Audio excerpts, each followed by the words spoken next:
different interactions we had since morning as relates to replicating trainings, matchmaking, and CBT help desk. So we thought there were about 4 things that worked. The first one is there was a general identification of challenges. Everybody who stood up was common to say the kind of challenges they've been encountering. For instance, in relation to the products to prioritize, the products to be developed, and the pricing concept, and the management of CBTOs, and finally, the question of funding. Then, another thing that worked was, it's interesting that finally counties have bought into the agenda of the fact that CBTOs are a very important aspect of development, and merely from the fact that a few of them have actually come here, we do realize that there's a big challenge as relates to the funding at the county levels, but the fact that they are taking cognizance is something that has certainly worked. Then there's been an awareness creation. It's very obvious, even from this workshop, and also the reaching out to the communities themselves out there. And then, one of the experiences shared was that during the long holidays, some communities actually experimented and tested new products that they hadn't dealt with before, especially on the Northern Circuit. The second aspect, what can be improved? We thought that benchmarking can be improved. For instance, in a group like this, we should all know which CBTOs are doing so well. It should be like a song at the fingertips of everyone, so that we're like, oh, we should be emulating so-and-so, etc. Then the question of information sharing. How do we get to share success stories? How do we get to share challenges? And how can we learn from them? Then the question of marketing also. You know, in Kenya today, when you think about marketing, it's usually general. It's not really focused on the question of sustainability or the question of community-based tourism. Yet, that would really reach the grassroots. So we're talking about the channels. Which way would you use? Is it going to be strictly, for instance, the mass media or other channels? Then the question of follow-up also is something that can be improved. It's one thing to train a CBT, and it is another thing that to find out whether whatever training that happened, if it had any effect.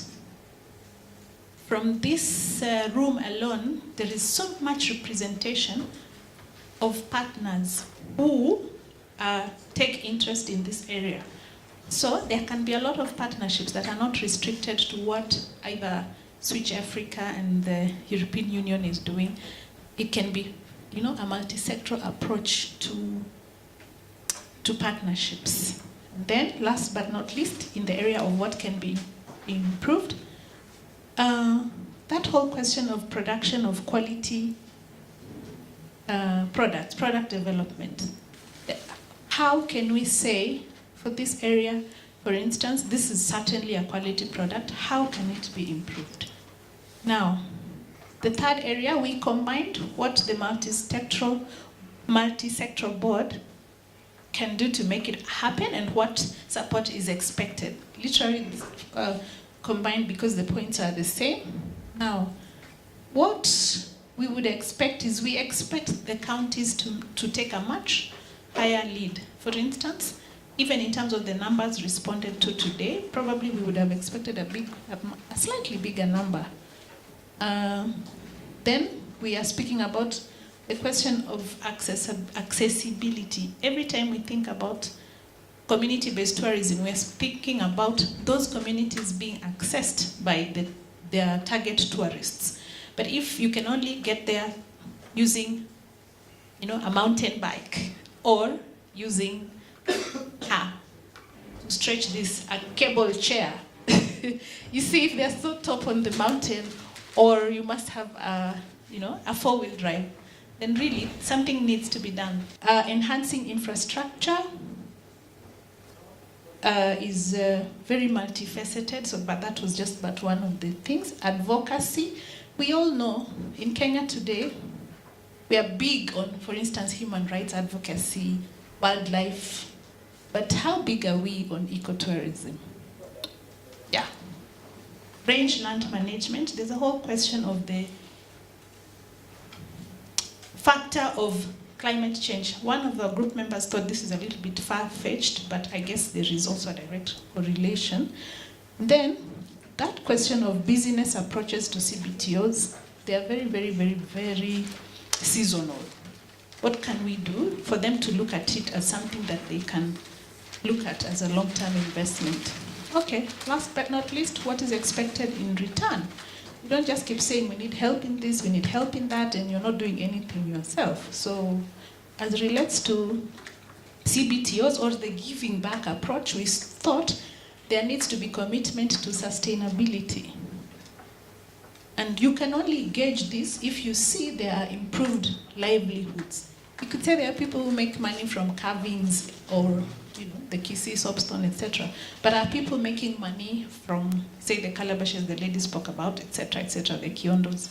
We need to see a real commitment so that it becomes, like a recognized product. Then reduced dependency on donor funding. It's a huge thing. I don't know how we will deal with that question of Kenyans when you visit them and you want them to learn and benefit. They are still expecting you to give them something. And then number 3, higher innovation levels. We all know the place of innovation in the world today. So if you're sitting there thinking that everything traditional is the way to go, then probably you need to think a little bit more. Lastly, commitment. Commitment and commitment. It can't be that you're so committed to your cows that you leave the entire project and go to the wilderness and you forget that this is something that could give, probably better livelihood than cows. Yes, we know it is extremely traditional. Yes, we know it is a cultural thing, but the question of commitment also in terms of how much time is put in by individuals into a project that can be termed as a sustainable community-based initiative, and also resources. When you commit in terms of resources, then you want to see that your resources are not sinking to waste. What worked? Linkages with the county government. We find that some CBTs were able to partner with the local government, and they were involved in sessions like agricultural showgrounds where they could go there and exhibit their products, and through that they were able to increase the number of potential customers through the services and the products that they could sell. Then we had the training and replication to the fellow CBTOs members. For those representatives who were selected for training, they went back to the grassroots and they were able to give back in terms of how to enhance their business skills, strategies to marketing, like developing, being active on the social media and through the Facebook platform. Then we had advocating for sustainability. Maybe you can explain on that. In light of the advocation for sustainability, especially in CBTOs, I was giving them an example of what we've been doing in bamboo propagation. That's in the western region of Kenya, Bungoma specifically. And in light of this, we saw an opportunity for us to also be self-sustaining and also help the community so that they can benefit from this project. Picture a situation where you can go into a place and all you use, the utensils you use, are all from the bamboo products. Again, we've been working on a stove, eco-friendly stove that uses minimal energy, and it also relies on bamboo-made briquettes. So that's a great opportunity for us, because at the end of the day, the CBTO can sustain itself, and again, once it propagates these bamboos, the community can make this bamboo stuff that they can market and sell them to the tourists that are visiting the place. And also, once this, you very well know that bamboo can go a long way in saving our forests. We know that bamboo can replace wood in several ways, like making paper and such like things. So that is our aspect of a self-sustaining project. Thank you. On the government perspective, the county government perspective, what worked, as they've already said, is that the government is giving a platform for some of the CBTEs. It's something that has marketed quite a number of them. And if we give you a good example, like in Kisumu, where we have Edges, is a cultural group that's actually getting money as they come together as a community to have cultural performances. And we are talking of Kitimikai, where we are having a few of the management representatives from Kitimikai being given a platform to different forums here and there, and they are able to market whatever they have in place. What can be improved? There's this issue whereby when you go to communities, especially from the county government, and I think we've discussed it at length, where they look at you like you have money. And not only the county government, also the big donors, that you go and you get them some projects, but they only look at it kind of money-wise. We are trying to change that. That can be improved now. And the only way that can be done is to have the self-sustaining of the communities. It's actually now working in Kitimikai, in Kisumu, where whether you go without money or not, they're actually even able to host you there as a government. And we are very happy. You go there, they say, we have a forum here, we've made this, and the government can come, and maybe the other development partners can come and assist us on how we can improve. Another issue that we are working on now is value addition. Value addition means if you have one or two products within the CBTE, kindly create more activities that can make this person, because the whole country now we are increasing the visiting hours or the visiting days, maybe from 3 to 4 or to 5. So the more activities you have in your CBTE, the better for you. What do we expect? What we expect, as she's already talked about that, especially I wouldn't talk about the Western region, where we have the Lake Region Economic Bloc, LREC. The Lake Region Economic Bloc brings together the 13 counties. And the 13 counties have a tourism pillar. Now, we are in the tourism pillar. And the tourism pillar, we are coming together, I think, where is Dan or Kumu? Yes, we had things for the Western Circuit Tourism Association, where we are coming up with the DMO. The DMO means the Destination Marketing Organization. And we are looking forward to opening one in Nairobi, one in Kisumu, and one in Mombasa, so that you market that region as one. So that is what we're now expecting, and we're looking forward to that. It is still at the initiation stages, but we're going to look forward to that. Lastly, for Kisumu, for example, they've come up with a developing handbook to boost development, conservation, and community participation. We're also looking forward to having the partnership, the development partners, your team, actually, now that we are having this team now, looking for so many years to come in development of CBTEs in this country.